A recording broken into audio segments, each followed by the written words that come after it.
I wasn't angry when my father-in-law told everyone my tech startup would fail. I stood there, smiled, and let him explain why his daughter deserved someone better. What he didn't know was that 2 days earlier, I'd signed papers that changed my life forever. I decided then, I wouldn't correct him. I'd let the truth arrive on its own, and hit harder than any argument ever could. Before I tell you how that moment unraveled years of quiet judgment and turned certainty into silence, do something small for me, tap subscribe, let me know where you are listening from. Read to the end. You'll understand why timing matters more than shouting ever could. My name is Ethan Cole. I was 33 years old, running a data intelligence startup called Metrics out of the second bedroom of our modest apartment in Raleigh, North Carolina. The room barely fit a desk, 2 monitors, and the whiteboard where I tracked client churn, feature requests, and ideas that woke me up at 3 in the morning. To most people, especially my wife's family, it looked like a glorified hobby. To me, it was everything I'd spent the last 4 years building. Richard Hale had decided 3 years earlier that I was a liability. He was my father-in-law. A man who built his fortune through commercial real estate, predictable cash flow, and deals that could be explained neatly over steak dinners. He liked certainty. He trusted numbers that had already proven themselves. And he had absolutely no patience for things that took time before paying off. Thanksgiving at his house was always a performance. The long mahogany table, the perfectly timed courses, the way conversations were guided towards safe topics like property values, interest rates, and which downtown blocks were still worth investing in. Maya and I showed up every year with a bottle of wine and polite smiles, already knowing how the evening would go. This year was no different, until it was. I'd stepped into the kitchen to grab another bottle of red when I heard Richard's voice carry through the doorway, sharp and confident, the way it always was when he believed he was stating an obvious truth. "He's a nice guy," Richard said, "but let's be honest. That little tech thing of his? It's never going to turn into anything real. Maya deserves stability, not someone chasing fantasies from a laptop." Susan, my mother-in-law, murmured something sympathetic. I couldn't make out the words, but I knew the tone. Agreement wrapped in concern. Richard continued, warming to his subject. 3 years now. No benefits. No real salary. No plan B. At some point, you have to grow up. I stood there in the kitchen, fingers curled around the neck of the wine bottle, feeling something shift inside me. Not anger. Not embarrassment. Something colder. Something patient. Because 2 days earlier, in a glass conference room overlooking downtown Charlotte, I'd signed acquisition papers with Axiom Crest Group. $12 million for Metrics. Plus a leadership role building out their small business analytics division. The deal was done. The lawyers had shaken hands. The press release was scheduled for Monday morning. No one at that table knew. Not Richard. Not Susan. Not even Maya. I hadn't told my wife yet because I wanted everything finalized. No last-minute delays. No surprises. I wanted certainty before celebration. But standing there, listening to Richard explain my inadequacy like it was a public service announcement, I realized something else. Some people don't need to be corrected. They need to be proven wrong by time. I walked back into the dining room, poured wine for everyone who wanted it, and smiled like I hadn't heard a thing. Richard nodded at me approvingly, probably mistaking my calm for humility. Maya caught my eye from across the table. She could tell something was different, but she didn't press. She never did in front of her family. Dinner went on. Richard talked about a new mixed-use development he was considering. Natalie, Maya's younger sister, asked if I was still doing computer stuff. I answered vaguely, mentioning client growth and long nights, nothing concrete enough to sound impressive. Nothing defensive. I'd learned long ago that defending yourself to people like Richard only confirmed their belief that you were insecure. When we left that night, Richard shook my hand and said, "Good luck with your project, Ethan. You never know." I smiled and thanked him. He never knew how right he was. Maya and I met 4 years earlier at a coffee shop near North Carolina State University. She was finishing her graduate work in education, passionate about curriculum design and kids who slipped through the cracks. I was freelancing as a developer, saving money, and quietly planning my exit from a corporate job that paid well but drained everything creative out of me. We bonded over long conversations about meaningful work. About choosing paths that didn't always make sense on paper but felt right in your bones. Maya understood risk, not the reckless kind, but the kind where you commit fully because half measures leave you stuck. Her family did not share that worldview. Richard had built his success methodically. He owned strip malls, office parks, storage facilities. Every move hedged, every risk calculated to death. When Maya and I got married, he pulled me aside during the reception and asked about my long-term employment trajectory. I told him about my idea for Nexera, how small and mid-sized businesses were drowning in data they didn't know how to use. Enterprise tools were too expensive. Cheap tools were useless. I wanted to build something in between. Powerful, intuitive, affordable. Richard nodded politely and suggested I apply to established tech firms instead. 6 months after the wedding, I started Nexera from our apartment. The first year was promising. 3 clients. Referrals. Long nights. Maya worked full-time while I coded, pitched, iterated, failed, fixed, repeated. Richard would ask about my progress at family gatherings, but the questions always circled back to when I planned to get a real job. The second year nearly broke us. 1 client folded. Another brought analytics in-house. Cash flow tightened.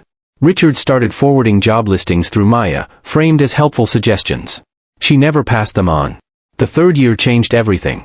A regional consulting firm adopted Nexera for client reporting. They loved it. Recommended us. Then another firm came on board. Then another. By late summer, we had 12 active clients and a waiting list. Revenue stabilized. For the first time, Maya and I paid ourselves modest salaries. That's when Axiom Crest Group reached out. At first, it felt unreal. Exploratory calls. Technical reviews. Long silences. Then negotiations. Lawyers. Term sheets. And finally, last Tuesday, signatures. The morning the final confirmation call came in, the apartment was quiet. Maya had already left for work.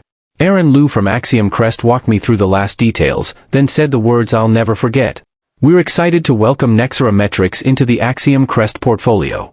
After the call ended, I sat alone in my chair for 20 minutes, staring at the whiteboard that had once held nothing but desperate ideas. Then I called Maya and asked her to meet me for lunch. She cried when I told her. Not because of the money, but because she'd been carrying more worry than she ever admitted. She believed in me, but belief didn't cancel stress. When I told her what Richard had said at Thanksgiving, her face fell. He said that, she asked quietly. Yes. She was hurt, not just for me, but for herself. I told her my plan. That I didn't want to call him. Didn't want to announce anything early. Let the news reach him the same way it reached everyone else. Maya understood. She always did. Monday morning came. At 9 a.m. Eastern, the press release went live. And that's when everything began to move. By noon, my phone wouldn't stop vibrating. By evening, the silence from one person mattered more than all the congratulations combined. And Richard Hale still hadn't called. By Tuesday morning, the news had fully escaped my control. Nexera wasn't just a headline anymore, it was a conversation. LinkedIn notifications stacked faster than I could clear them. Former colleagues I hadn't spoken to in years sent messages that started with, "I always knew you'd pull this off," and ended with requests to catch up sometime. Local tech blogs dissected the acquisition, praising Nexera as a rare example of a small, focused startup solving a real problem instead of chasing buzzwords. Maya's principal pulled her aside in the hallway to ask if the article circulating in the staff group chat was really about her husband. Her students' parents emailed congratulations. Even the barista at the coffee shop downstairs recognized my name from a push notification and asked if I was that analytics guy. The attention was surreal. But the absence was louder. Richard Hale hadn't called. Not Monday. Not Tuesday. Not even Wednesday morning. Susan left Maya a warm voicemail, how proud she was, how excited the family felt, how she couldn't wait to celebrate properly. Natalie texted Maya a dozen exclamation points and screenshots of the article. Cousins shared the link in the family group chat. Richard said nothing. I knew him well enough to understand what was happening. He wasn't angry. He wasn't confused. He was recalculating. For 3 years, he'd constructed a narrative where I was the weak variable in his daughter's life. The risk. The uncertainty. The thing that needed fixing. Now reality had shattered that story, and he was scrambling to rewrite it without looking foolish.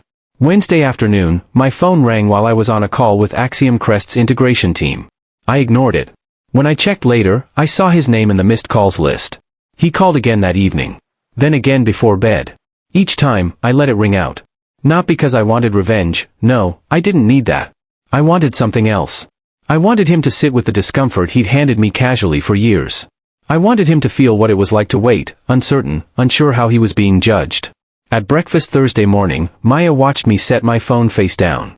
"He's embarrassed," she said gently. "I know. He's still my father. I know that too." She sighed, torn in the way only someone caught between loyalty and fairness can be.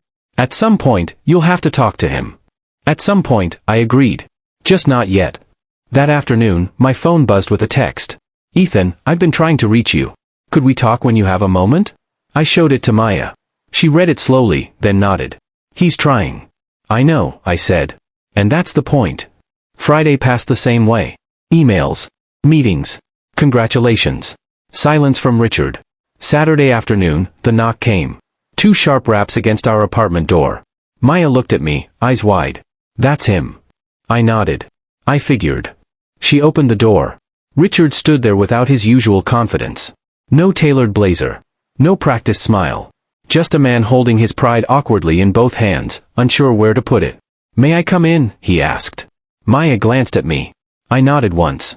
Richard sat on our couch, hands clasped, eyes fixed on the floor for a long moment. The apartment felt smaller with him in it, like the air itself was waiting. "I owe you an apology," he said finally.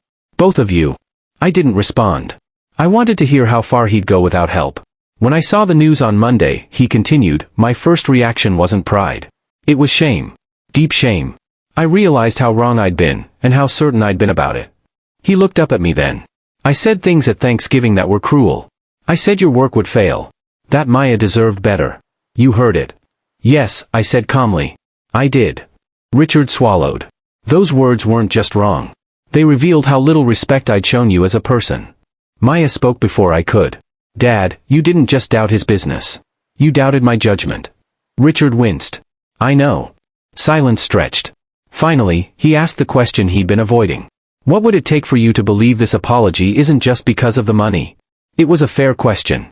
I leaned forward slightly. "I don't need your approval, Richard. And I don't need your pride. But I do need you to understand something." He nodded. "You didn't just misjudge a startup.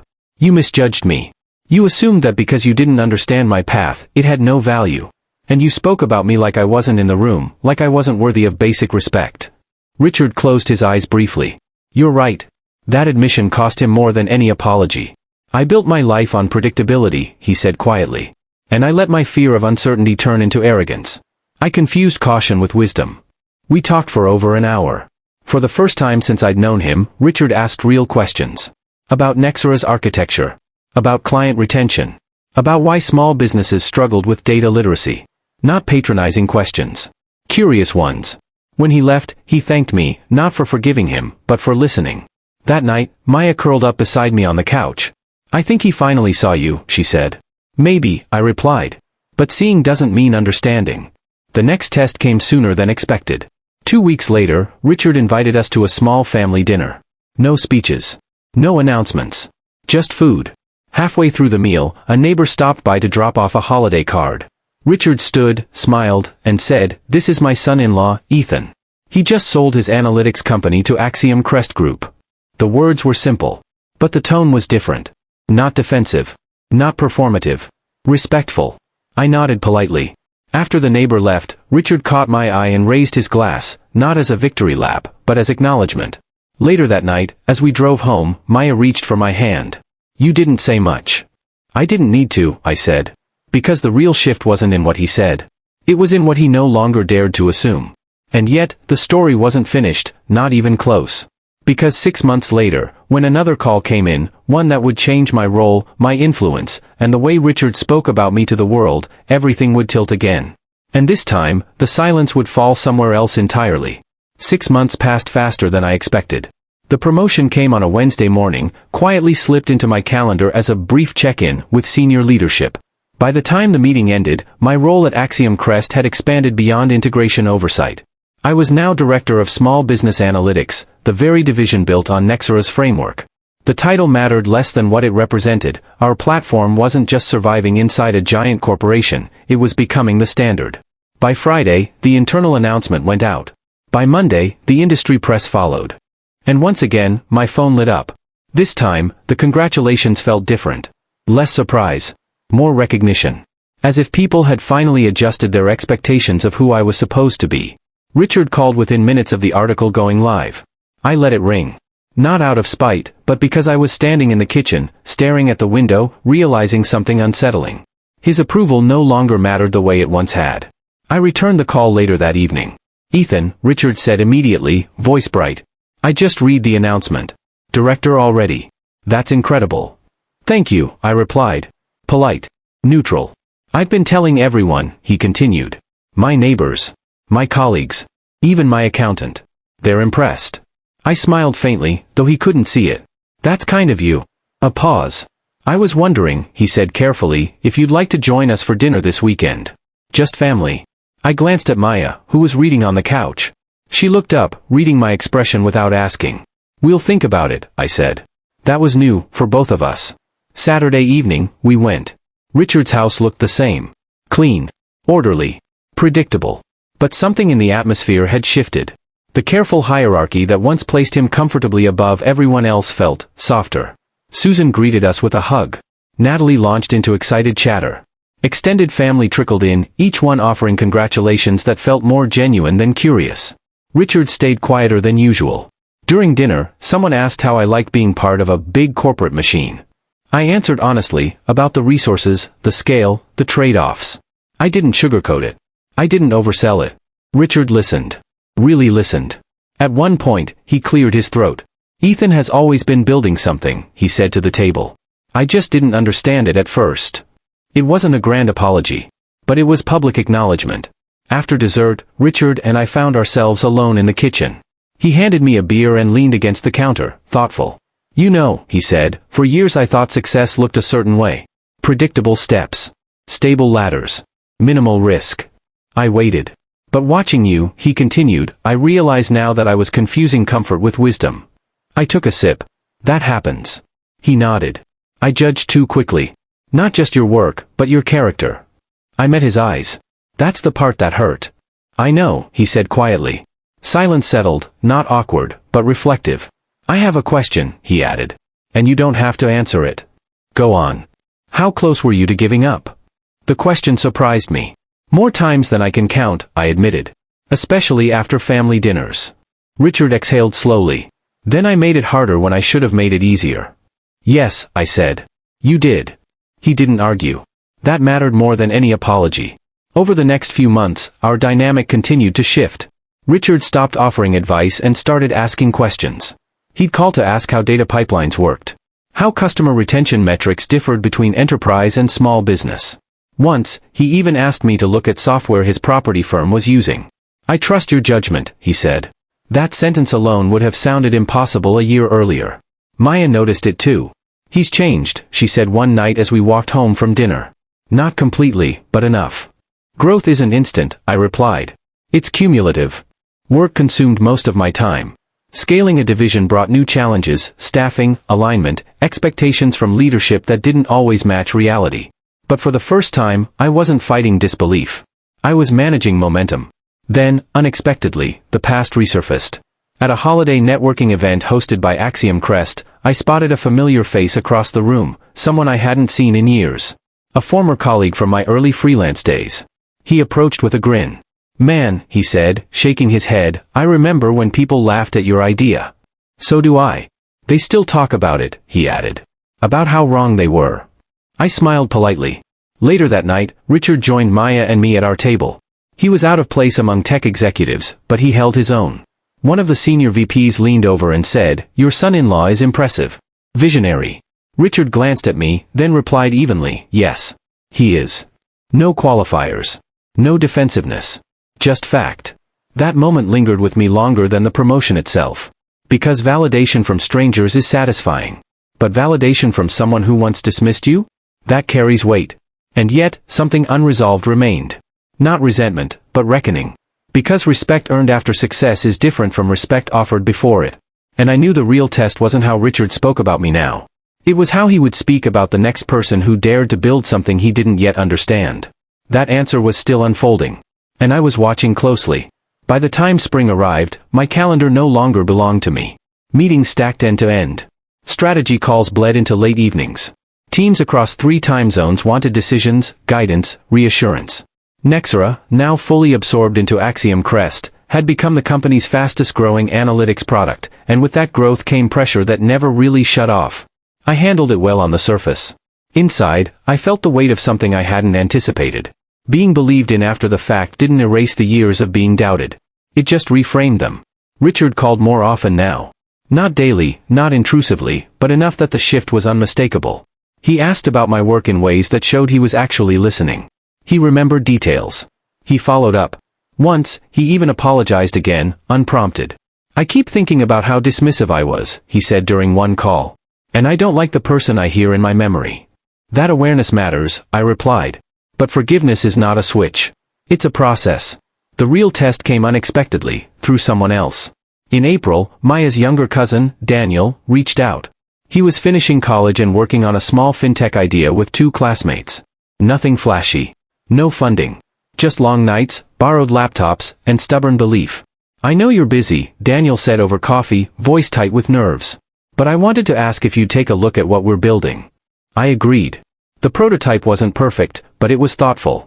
Practical. Exactly the kind of thing that reminded me of my early days. This has legs, I said honestly. You'll struggle, but that doesn't mean it's wrong. Daniel smiled with relief.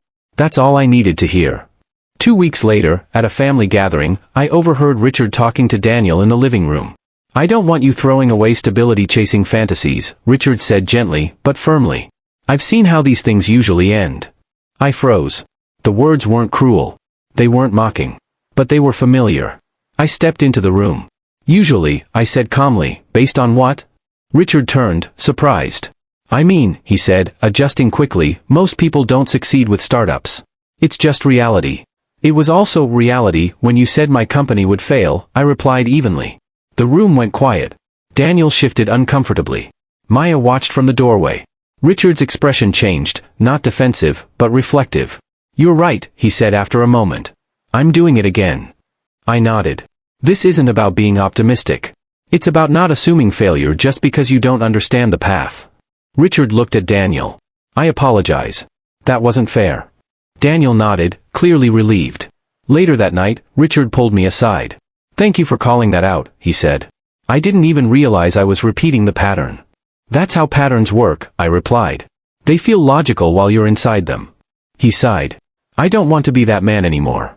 Then don't be, I said. But that takes practice. Something shifted after that. Not dramatically. Not overnight.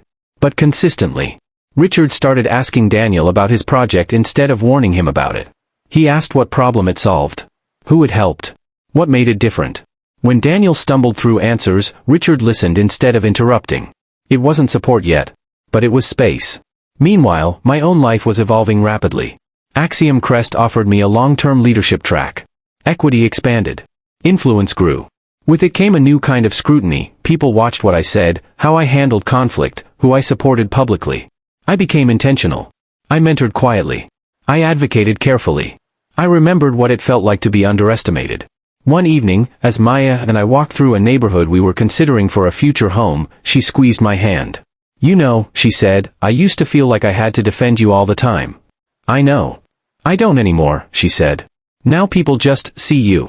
I smiled. That's not always a good thing. She laughed. True. But it's earned. That word stayed with me. Earned. Not because success demands validation, but because effort deserves respect, regardless of outcome. In June, Richard invited us to a real estate association dinner. He wanted me to meet people he'd worked with for decades. I hesitated, but agreed. During introductions, he didn't exaggerate. He didn't brag. This is Ethan, he said. He builds analytic systems for small businesses. Simple.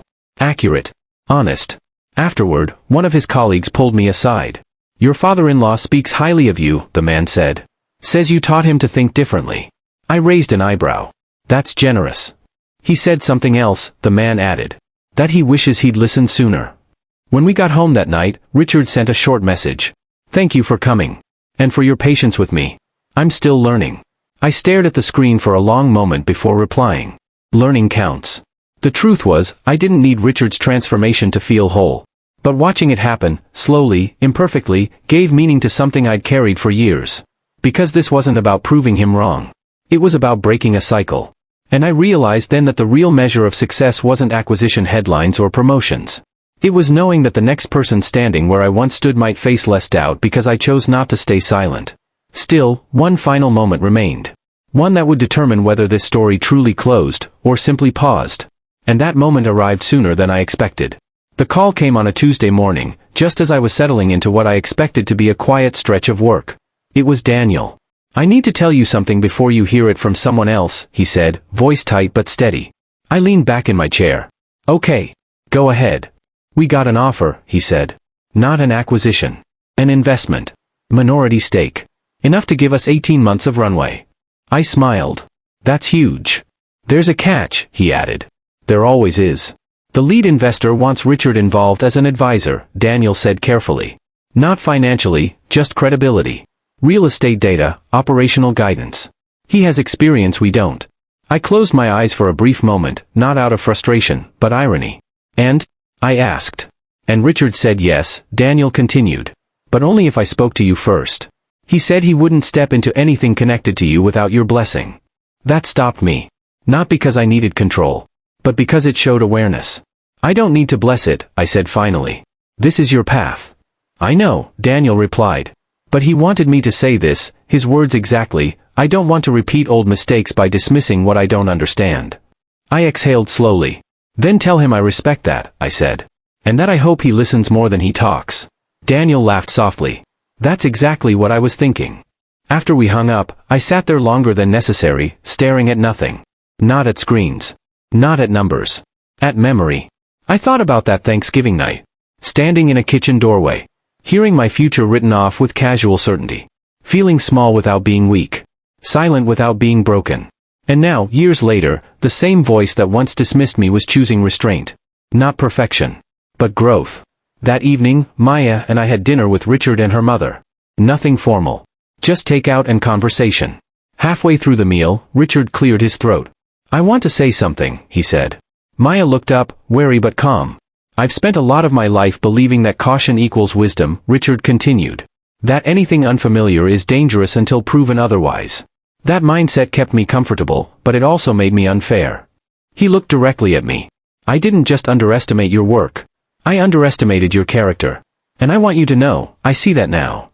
I nodded. Thank you. I also want to say this out loud, he added, turning to Maya. You didn't choose wrong. You never did. Maya blinked, then smiled. I know, she said.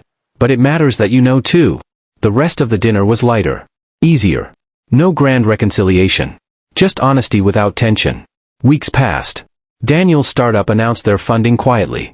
No headlines. No hype. Just progress. At Axiom Crest, my team expanded. New hires. New challenges. New responsibility. I felt grounded in a way success alone had never given me. One afternoon, I received a message from someone I didn't recognize. A young founder. Early stage. No funding. Nervous. I heard you speak at the meetup last month. You said something about being underestimated. I'm in that place right now. Any advice? I stared at the message, then typed back. Build carefully. Listen deeply. And don't let anyone decide your ending for you. That night, as I shut down my laptop, Maya leaned against the doorway. You look peaceful, she said. I am, I replied. For the first time in a long time. She smiled. You earned it. Maybe I did. But not because I proved anyone wrong. Because I stayed steady when it would have been easier to harden.